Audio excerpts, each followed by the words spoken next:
লাইভে এসে আমি কি বলবো আপনি আমার রাজনীতি শিখিয়ে দিবেন? রাজনীতি আপনাকে না আপনি এভাবে বলতে পারেন না। আপনি কেন আমাকে আপনি বক্তব্য শেষ করুন। আপনি যদি মনে করেন যে আমরা রাজনীতি আমাদের বক্তব্য শেষ করার ব্যাপার না। আপনি কেন আমাকে বারবার রাজনীতি আপনি আমার চেয়ে অনেক আগে করেন। আপনি তো না রাজনীতি বয়স আমি আপনাকে থামাইছি। আপনি বলতেছেন রাজনীতির অভিজ্ঞতা রাজনীতি বয়স আপনার কত? ভাই রে আপনি অপেক্ষা করুন। ছাত্র রাজনীতি করে ছাত্র এই জায়গায় আমাকে কেন বারবার আজকে রাজনীতি একটা সংগ্রহ সেক্রেটারি আপনি বলবেন আপনাকে শিখাবো।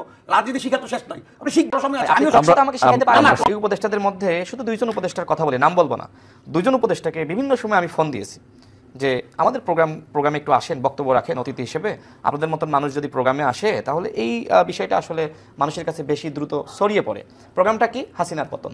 প্রোগ্রামটা কি? আওয়ামী লীগের জুলুমতন্ত্রের বিরুদ্ধে। প্রোগ্রামটা কি? এই ফ্যাসিস্টদের নিপীড়নের বিরুদ্ধে। তারা শেখ হাসিনার বিরুদ্ধে কখনোই আমাদের আহ্বানের মাঠে আসে নাই। তারা হয়েছে উপদেষ্টা। সুতরাং আপনি যদি বলেন যে তারা এত সহজে ইলেকশন দিয়ে দেবে, আমি এটা বিশ্বাস করি না। আমি আপনাকে এই টকশো থেকে বলছি, এই সরকার ইলেকশন আদায় করতে এই দেশের জনগণ, এই দেশের জনগণ যখন তোমার রাস্তায় নামে না, আদায় করতে বাধ্য করবে না। এই যে এখন তো আপনি আন্দোলনের দিকে যাচ্ছেন, আমার মতনই কথা বলতেছেন। আমি এটাই বলতেছি যে সরকারকে আসলে চোখে চোখে রাখতে হবে, সরকার যাতে বিপথে না যায়।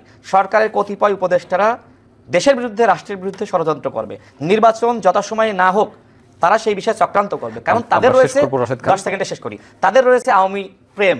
তারা চাইবে যে আওয়ামী লীগ নির্বাচনে আসুক, কোনোভাবে তারা আওয়ামী লীগকে নির্বাচনে আনার জন্য চক্রান্ত করতেছে। আপনি নিশ্চয়ই জানেন কি না জানি না, এই উপদেষ্টাদের একটা অংশ স্মরণ করতেছেন প্রতিনিয়ত শেষ করতে এসে আমি শেষ মনে হয় যে সরকার উপদেষ্টা যারা সমালোচনা করছেন তারাও এতবার বলে না। আমি কি দয়া করে আপনাকে বলি না ভাই, এটা আওয়ামী লীগ করেন না, শুনেন, এটা আওয়ামী লীগ করে না। আওয়ামী লীগ যারা করে তারা আওয়ামী লীগের কথা আজকে বলতেছে না। তারা তাদের 15 আগস্টে খিচুড়ি রান্না করে না, তারা জাতীয় দিবসগুলোতে একটা ব্যানার নিয়ে যায় না।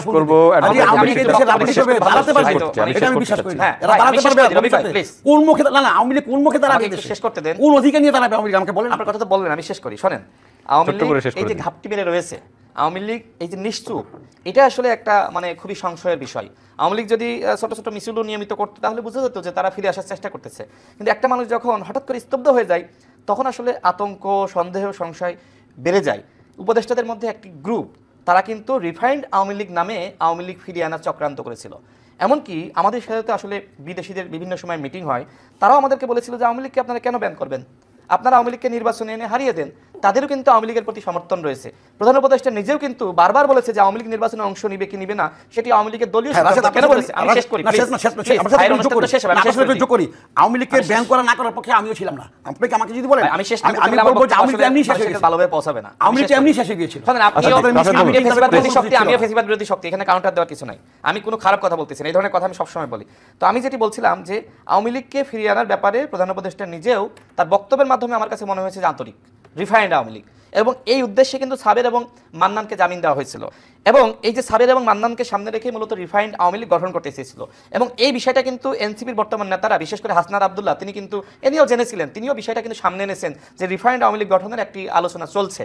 এনিহাও যাই হোক, আমরাও কিন্তু সবসময় বলেছি যে রিফাইন্ড আওয়ামী লীগ গঠনের একটি চক্রান্ত উপদেষ্টাদের একটি অংশ করছে। এবং এই বিষয়টি এই কথাগুলো বলেন না, আমি রাজনৈতিক দলের কর্মী হিসেবে বড় বিএনপি আমি বিব্রত হই। আমি বিব্রত হই। আপনি যে কথা শেষ করে দেই, না এই কথাগুলো খুব বিব্রত শেষ করি ভাই। না আপনি যে বলেন যে ভিতরের কথা আওয়ামী লীগের, এগুলো দেশ জাতীয় কিন্তু জানে না, এগুলো বিব্রত করার কথা। বিব্রত করার কথা বলবেন না, আপনি না আমি না জাতিকে বিব্রত করার কথা। সাথে আমার আপনার কথা জানো না, আপনি বিব্রত আপনার টেবিল টকে বললেন আপনার ঘরে, আপনার রাজনৈতিক অফিসে, আপনার অফিসে আপনি চ্যানেলে আইসা ভিতরের কথা কিন্তু বিএনপির অন্যদের দেশে আচরণ আপনার মত ওইটা না। আপনি কিভাবে কথা বলতেছেন, আপনাকে যদি প্রশ্ন করি যে কোথায় কোথায় আলোচনা হচ্ছে, আপনি এইভাবে কথা বলতেছেন কেন ভাই? টকশোতে আমরা রাজনীতি আমরা আপনি এইভাবে আমার কথা বলতেছেন মান্নান কারখানা, আপনি যে আওয়ামী লীগের মতন style authenticity what is this ভাই? না না অথেন্টিসিটি আমরা কি উড়ে এসে জুড়ে বসছি?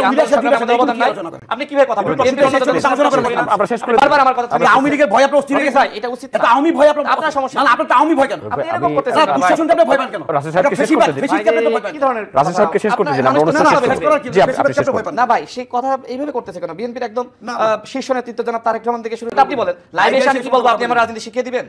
রাজনীতি আপনাকে না আপনি এভাবে বলতে পারেন না। আপনি কেন আমাকে বারবার আপনি বক্তব্য শেষ করুন। আপনি যদি মনে করেন যে আমরা রাজনীতি শিখানোর ব্যাপার না, আপনি কেন আমাকে বারবার রাজনীতি আপনি আমার চেয়ে অনেক আগে করেন? আপনি তো না রাজনীতি বয়স আমি আপনাকে থামাইছি, আপনি যে বলতেছেন রাজনীতির অভিজ্ঞতা, রাজনীতি বয়স আপনার কত?